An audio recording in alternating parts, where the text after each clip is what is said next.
ഈ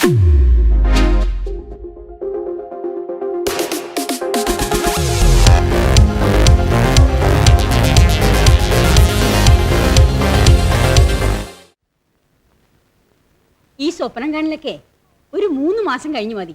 മേജറാവട്ടെ. ഓ, അല്ലേ ഇപ്പൊ സർക്കാർ കണക്കിലാണോ സ്വപ്നം കാണാൻ പറ്റുന്നേ? അത് 10-15 വയസ്സിലേ കണ്ടു തുടങ്ങും അല്ലേ? ഒന്ന് പോ ജാനമ്മേ. ആ വിഷ്ണു കൊള്ളാം അല്ലേ? അല്ല, വിഷ്ണുവിന്റെ പാട്ട്. ഓ, എവിടെ? അവന്റെ വയറ്റിപ്പഴപ്പിന് കൊള്ളാം. അവന്റെ മുഖത്തൊരു കള്ള ലക്ഷണം ഉണ്ടല്ലേ കുഞ്ഞെ? ഈ ജാനുമ്മയ്ക്ക് വിഷ്ണുവിനോട് അസൂയ. അതെ, കുഞ്ഞ് നല്ല ആമ്പിളയുടെ പാട്ട് കേൾക്കാഞ്ഞിട്ടാ. എനിക്ക് വേറെ ആരുടെയും പാട്ട് കേൾക്കണ്ട, വിഷ്ണുവിന്റെ പാട്ട് കേട്ടാ മതി. അങ്ങനെ 1ാം റൗണ്ടും സക്സസ്. എടോ തോമാച്ച, 3 മാസം എന്നൊക്കെ പറഞ്ഞാൽ ദാ അങ്ങ് പോവും. ആ പോവും. കളിക്കാടോ. പെണ്ണ് മേജറായി കഴിഞ്ഞാൽ കോടതി കണക്കെല്ലാം കൂടെ ചോദിക്കും. പ്രഥമ ദൃഷ്ടിയാനെ അഴിമതി അല്ലേടോ ലക്ഷക്കണക്കിന് രൂപയുടെ. ലക്ഷക്കണക്കിനല്ല, കോടിയുടെ അടുത്ത് വരും. ഈ കണക്ക് കോടതി പോയാൽ കൊടുക്കും. താനെന്നെ പൊളിക്കുക സിയക്കാരനാടോ. ഈ കാണുന്ന കാശക്കാരോട് വാങ്ങിയിട്ട് വിചാരിച്ചൊന്ന് ബാലൻസ് ചെയ്യാൻ പറ്റത്തില്ലേ? കണക്ക് കൊണ്ട് കാണിക്കാവുന്ന അഭ്യാസങ്ങൾക്കൊക്കെ ഒരു പരിധിയുണ്ട്.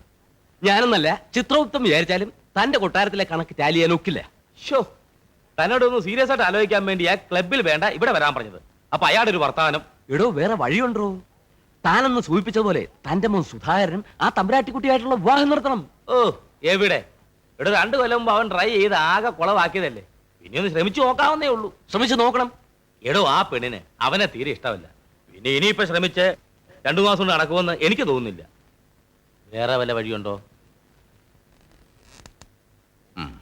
ഒരു വഴിയുണ്ട്. മേജറായി കഴിഞ്ഞാലും പെണ്ണ് തന്റെ കയ്യിൽ നിന്ന് പുറത്തു പോകാതിരിക്കുക. അതെങ്ങനെ? കുറച്ചു കാലം കൂടി ഇദ്ദേഹത്തെ എനിക്ക് വിശ്വാസമാണ്. ഇദ്ദേഹം എന്റെ രക്ഷകർത്താവായി തുടരണമെന്ന് പെണ്ണങ്ങ് പറഞ്ഞാൽ പ്രശ്നം തീർന്നു. അതേതായാലും നടക്കില്ല.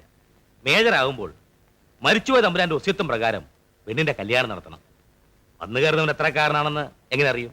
പിന്നെ കാര്യത്തിലെടുക്കുമ്പോ മുറച്ചെറുക്കനുണ്ടല്ലോ രവിവർമ്മ, അയാളും ചാടി വീഴും. ഇപ്പൊ ഒരു 3-4 മാസമായിട്ട് അവൻ സൈലൻസില്ല. അവന്റെ ശബ്ദത്തെക്കാൾ കൂടുതൽ ആ സൈലൻസ് എന്നെ ഭയപ്പെടുത്തുന്നു. അതെന്തുമാകട്ടെ, നിയമപരമായിട്ട് അയക്ക് അവകാശമൊന്നുമില്ലല്ലോ. ലക്ഷ്മിക്ക് ഏതായാലും അയാൾ ഇട്ടുവല്ല. താൻ സുധാകരനെ വെച്ച് ഒരു ലാസ്റ്റ് ആൻഡ് ഫൈനൽ കളി കളിക്ക്. അതും സക്സസ് ആയില്ലെങ്കിൽ ഞാനകത്ത്.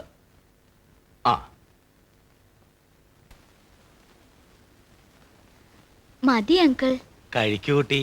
അയ്യോ, എനിക്ക് മതി. പോരാ, നോക്കി ഈടെയായിട്ടേ നല്ല ക്ഷീണമുണ്ട്. ഇല്ലേ ജാനുവമ്മേ? അത്ര ക്ഷീണമുണ്ടോ? ഉണ്ട്. നിങ്ങൾ ഓട്ടക്കുറവാന്ന് കൂടി കൂട്ടിക്കോളൂ. സുധാരൻ വന്ന് കാണുമ്പോഴേ അവൻ എന്നോടെ പിണങ്ങും. മോളുടെ കാര്യത്തിലൊക്കെ വലിയ ശ്രദ്ധയാ അവന്. സുധാകരനെ കുറിച്ച് പറഞ്ഞു വന്നപ്പോഴാ ഒരു കാര്യം ഓർത്തത്. അവനിപ്പോ എവിടെയാണെന്ന് അറിയാവോ? അറിയില്ല. അയ്യോ, നിങ്ങളോടല്ല പറഞ്ഞത്. അവന്റെ കത്തുണ്ടായിരുന്നു. അവൻ മൂകാംബിയിൽ ഭജന ഇരിക്കുക. ജാനുവമ്മ ഇപ്പൊ എന്തെങ്കിലും കാണിച്ചായിരുന്നോ? ഇല്ല. കാണിക്കണോ? വേണ്ട. ഭജന ഇരിക്കുന്ന ആർക്ക് വേണ്ടിയാണെന്ന് അറിയാവോ? അതല്ലേ അതിന്റെ രസം. മോക്ക് വേണ്ടി. എനിക്ക് വേണ്ടിയോ? 2-3 മാസം കൂടി കഴിയുമ്പോ മോള് മേജറാകുകയല്ലേ. സ്വന്തമായിട്ട് ജീവിതമൊക്കെ തുടങ്ങുമ്പോ ആത്മമൂലം കൊടുക്കണേന്ന് ദേവോട് പ്രാർത്ഥിക്കുന്നുണ്ടെന്ന് അവൻ പറഞ്ഞത്. മോളെ കൂടി കൊണ്ടുപോകണമെന്ന് അവനുണ്ടായിരുന്നു. 2-3 മാസം കൂടി കഴിയുമ്പോ നിങ്ങൾക്ക് ഒരുമിച്ച് അങ്ങോട്ട് പോകാമല്ലോ, അല്ലേ? പ്രസാദം കുങ്കുമം ഒക്കെ അവൻ കൊണ്ടുവരും. അയ്യോ, മോളെന്താന്ന് കഴിക്കാത്ത? എനിക്ക് വിശപ്പില്ല. അയ്യോ, അത് പറഞ്ഞാൽ പറ്റത്തില്ല. മോളെ ഒരു ഇഡലി കഴിക്കേ. മോളെ ഒരു ഒറ്റ ഇഡലി.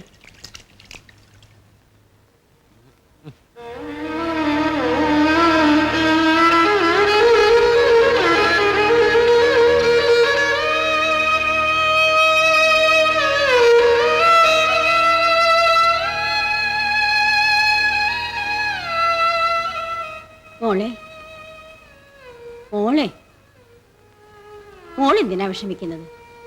ഇത് മോളുടെ കൊട്ടാരം. മോക്ക് ഇഷ്ടമല്ലാത്തവരെ വരണ്ടാന്ന് പറയണം. ഞാനതെങ്ങനെ അങ്കിളിനോട് പറയാ? സുധാകരന്റെ കാര്യം ഓർക്കുമ്പോഴേ എനിക്ക് പേടിയാ.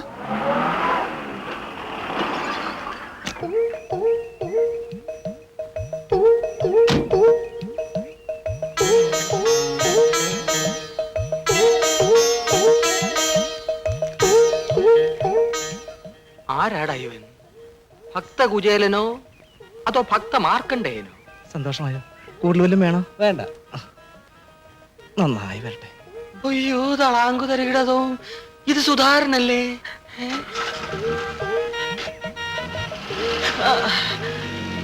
സുധാര, ഇതെന്ത് കോലം? നിനക്കിതെന്ത് പറ്റി? ശരീരവും മനസ്സും ഒക്കെ ശുദ്ധമായിക്കോട്ടെ എന്ന് കരുതി ഞാൻ മൂകാംബികയിൽ ഭജനം ഇരിക്കുകയായിരുന്നു. നീയോ? ആ, എന്തരിന്? ഗൃഹസ്ഥാശ്രമത്തിലേക്ക് പ്രവേശിക്കാൻ. അപ്പൊ ഇതിനു മുമ്പ് പ്രവേശിച്ചതൊക്കെയോ? ഓ, അത് വല്ലതൊരു പ്രവേശനമാണോടോ നടനം? ഇനിയല്ലേ ശരിയായ പ്രവേശനം. ആഹാ. ആ, ആ. ഞാൻ ലക്ഷ്മിയെ അച്ഛനൊക്കെ ഒന്ന് കാണട്ടെ. പ്രസാദം തരാൻ കേട്ടോ. ജയ് മൂകാംബിക.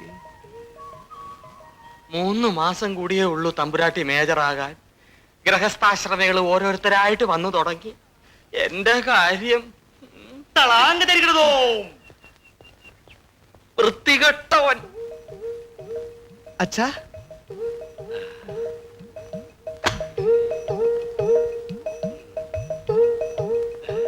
നീ വരുന്ന വണ്ടി കൃത്യമായിട്ടൊന്ന് അറിയിച്ചിരുന്നെങ്കിൽ ഞാൻ കാർ അയക്കുമായിരുന്നല്ലോ.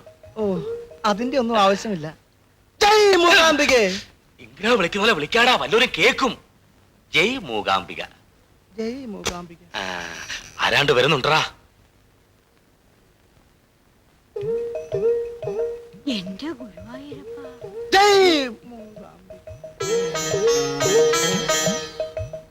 ലക്ഷ്മി എവിടെ ജാനു അമ്മേ? ഞാൻ വന്നെന്ന് പറയൂ. പറയാം. ആ, നീ യാത്ര ചെയ്ത് ക്ഷീണിച്ചു വന്നതല്ലേ, കുളിക്കാൻ നിൽക്കാൻ പറ്റോ ചെയ്യേ. ഓ, രാവിലെ ഹോട്ടലിൽ നിന്ന് കുളിയുന്നതിനെ കഴിഞ്ഞാൽ ഈ കോലം കെട്ടിയത്. അല്പം ഓവറാണ് മോനെ നിന്റെ ഈ കോലം. ദേ അച്ഛാ, ഒരു സൈസ് മറ്റേ വർത്താനം പറഞ്ഞോളൂ. തന്തയാണെന്ന് ഞാൻ വിചാരിക്കല. ദാ, ഓ, മനുഷ്യനെ പിടിച്ചോ കോലം കെട്ടിച്ചിട്ട്. നിർത്ത്, വല്ലവരും കേൾക്കും. നീ ആ പെണ്ണിന്റെ റൂമിലേക്ക് ചെല്ലേ. ആ, കുഞ്ഞേ, ആ ജന്തു വന്നിട്ടുണ്ട്. ആര്? സുധാകരനാ? എന്റെ ജാനുമ്മേ, എനിക്ക് വയ്യ. എങ്ങനെ ഒന്ന് ഒഴിവാക്കുന്നേ? അവൻ വന്നേച്ച് പൊയ്ക്കോളൂ. കള്ളൻ മൂവാമ്പിന്നുള്ള വരവാ. വന്നാ പോകത്തില്ല. അതും ഇതൊക്കെ പറഞ്ഞിരിക്കും. അതിന് ഞാൻ വഴി കണ്ടിട്ടുണ്ട്. ആ വിഷ്ണുവിനെ ഇങ്ങോട്ട് വിളിക്കാം. പാട്ട് പഠിക്കാനുണ്ടെന്ന് പറയാം. തൽക്കാലത്തേക്ക് ഒഴിയല്ലോ, ബാക്കിയുള്ളത് പിന്നെ നോക്കാം. ആ, വേഗം വിളിപ്പിക്കാം.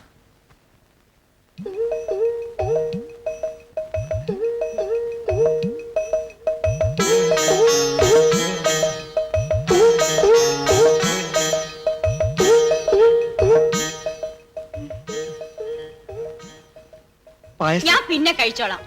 മൂകാംബികല്ലേ? ഞാനും പിന്നെ കഴിച്ചോളാം. നിങ്ങൾ സംസാരിച്ചുകൊണ്ടിരിക്കണം, ഞാൻ ഇപ്പൊ വരാം. ഇരിക്കൂ സുധിയേട്ടാ, ഇരിക്കൂ. എന്താ വിളിച്ചത്? സുധിയേട്ടൻ. ആശ്വാസമായി. കഴിഞ്ഞ തവണ നമ്മൾ തമ്മിൽ കണ്ടപ്പോ എന്നെ എന്താണ് വിളിച്ചതെന്ന് ഓർമ്മയുണ്ടോ ലക്ഷ്മിക്ക്? ഇറങ്ങടാ പട്ടി ഇവിടുന്ന്. ലക്ഷ്മി, ലക്ഷ്മി പ്ലീസ് ശബ്ദം ഉണ്ടാക്കരുത്. മിണ്ടി പോരുത്. എടാ ജനമേ, ഐ എം സോറി. മാറാ അങ്ങോട്ട്. കുഞ്ഞേ, ജാനുമ്മേ, ഇവൻ എന്നെ. ജനമേ, ഞാനൊരു കളിതമാശ കാണിച്ചതല്ലേ. എടാ ഇരുട്ടുവാക്കിന് കൊച്ചു പെമ്പിള്ളേരെ മുറി കയറി അവരുടെ തുണി വലിച്ച് കീറുന്നാണോ നിന്റെ കളി തമാശ? നിന്നെ ഇന്ന് ഞാൻ.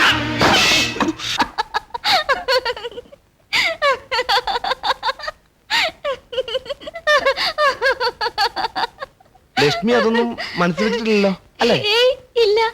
സുധിയേട്ടനോ? ഞാനത് അപ്പോഴേ മറന്നു. ലക്ഷ്മി മറന്നു എന്ന് പറഞ്ഞത് സത്യം തന്നെ അല്ലേ? അതേന്നെ. ഓ, അത് മതി.